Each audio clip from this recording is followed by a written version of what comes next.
නෑ සුබ සන්ධ්‍යාවක්. අද මම උදේ පණිවිඩයක් සමාජගත කරා 20 වෙනිදා මේ මාසේ 20 වෙනිදා උදේ පණිවිඩයක් සමාජගත කරා. 2 වෙනකොට යම් පියවරකට අඩියක් ඉස්සරහට තියෙනවා කියලා. ඒකට හේතුව තමයි ඉතිහාසයේ ඉඳලම මේ නැගෙනහිරට ආපු ජනාධිපතිවරු අපට කරලා තියෙන කෙලෙහිලිකම්. එතකොට අද දවසේ වර්තමාන ජනාධිපතිතුමා මඩකලපුවට එන නිසා එතුමා සහසම්බන්ධ කරගන්න දැඩි උත්සාහයක් දැරුවා. එම අවස්ථාවේදී මම හිතුවේ නෑ ජනාධිපතිතුමා අපිට සහසම්බන්ධ කරගන්න පුළුවන් වෙයි කියලා. එහෙම වුණා නම් සහසම්බන්ධ කරගන්න බැරි වුණොත් අනිත් ජනාධිපතිවරුන්ට කරපු දෙයම මේ ජනාධිපතිතුමන්ටත් කරනවා කියන පණිවිඩය මම සමාජගත කරා අද උදේ. නමුත් මම කියන්නට ඕන බොහොම සන්තෝෂයි භික්ෂුන් වහන්සේ නමක් හැටියට මම සතුටු වෙනවා.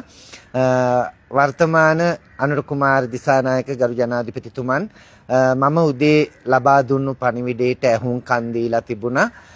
ඒකල මණ්ඩකලපුව පොලිසියේ ජ්‍යෙෂ්ඨ නිලධාරීතුමන්ලා සහ ජනාධිපති ආරක්ෂක අංශයේ නිලධාරි මහත්තුරු සහ සම්බන්ධ කරවලා අද ජනාධිපතිතුමා මා මුණ ගැහෙන්නට අවශ්‍ය කරන කටයුතු සිද්ධ කළා. සුහද සාකච්ඡාවක යෙදුණා.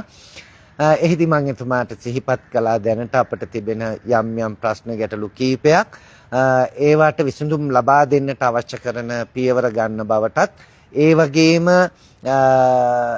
ඉදිරියේදී ජනාධිපතිතුමන් මුණ ගැහිලා අපට මේ නැගෙනහිර තියෙන ප්‍රශ්නවලට විසඳුම් සොයන්නට අවශ්‍ය කරන කටයුතු කරමු කියන විශ්වාසයත් ජනාධිපතිතුමා මට ලබා දුන්නා.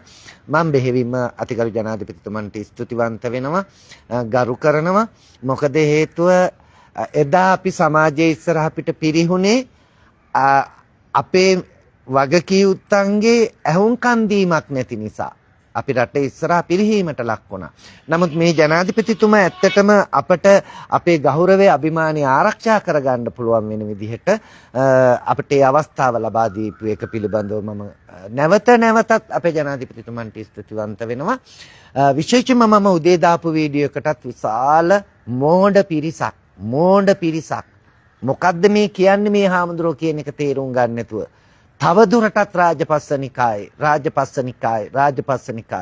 අද මම නිකාය මාරු කරා. අතිගරු ජනාධිපතිතුමා බලේ ඉන්නකම් එතුමාට උපරිම සවියක් වෙනවා, ශක්තියක් වෙනවා. සහ මේ රට එතුමා ගෙනියන්න හදන ඒ සුබවාදී පැත්තට රට ගෙනියන්න දෙන්න පුළුවන් උපරිම සහයෝගය දෙනවා. කවුරු මොනවා කිව්වත් බයත් නැහැ, ලැජ්ජාත් නැහැ, දුකකුත් නැහැ.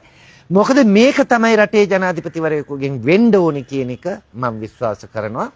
ඔබ විශ්වාස කරන්න මේ මහින්ද රාජපක්ෂ ජනාධිපතිතුමා නම් අපි මේ පන්සලට අවස්ථා කීපකදී ඇවිල්ලා තියෙනවා, සහ සම්බන්ධ වෙලා තියෙනවා. නමුත් තවත් ජනාධිපතිවරු කීප දෙනෙක් මේ පැත්ත පලාත බලන්න නැතුව ගිහිල්ලා තියෙනවා. එවැනි அவஸ்தாவක இதுபோன்ற செய்திகளை உடனுக்குடன் தெரிந்து கொள்ள மீரா தமிழ் சேனலை சப்ஸ்கிரைப் செய்து இணைந்தீர்கள்.